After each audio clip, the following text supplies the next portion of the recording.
give us a sense of what the major broadcasters across Europe are doing in the connected TV space? Yeah, I think it's really interesting to see how broadcasters are starting to make their content available on devices like Amazon Fire Sticks or streaming media players.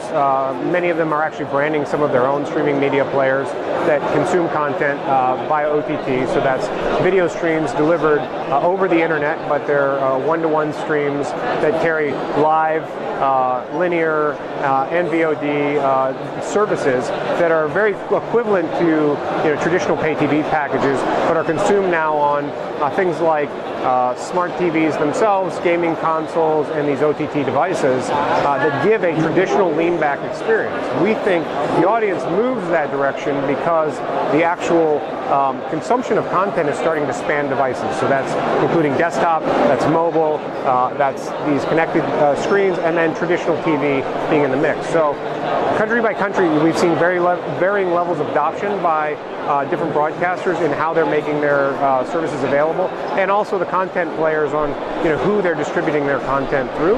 But we see that this is a rapidly growing area of the overall TV marketplace. That's interesting. And are advertisers now buying context or over audience?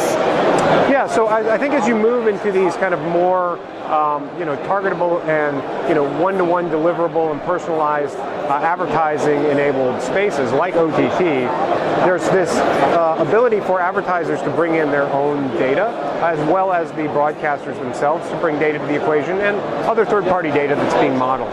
So the question really becomes, in the future, is content consumed by data, or is it by the type of program? So, for example, if I'm watching Love Island, what does that say about me? I mean, it doesn't give much context, perhaps. Maybe it gives an age or a demographic, but it doesn't necessarily tell me that I'm an in-market auto intender or that I'm a household with children. There's data here that's very important, particularly to the consumer goods marketplace, that they want to be able to leverage. Auto marketplace, they want to be able to leverage.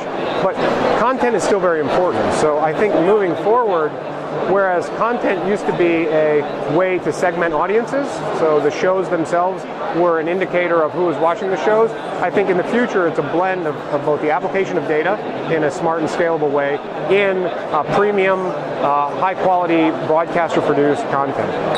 And just getting out of crystal ball for a moment, can you give us a sense of where you think TV's heading over the next 10 years? I think where TV goes is it becomes less about the delivery method of the TV. So if you think about all of the ways that somebody can get TV now, everything from over-the-air broadcast to IPTV to an OTT signal, I think that whole idea of television starts to converge.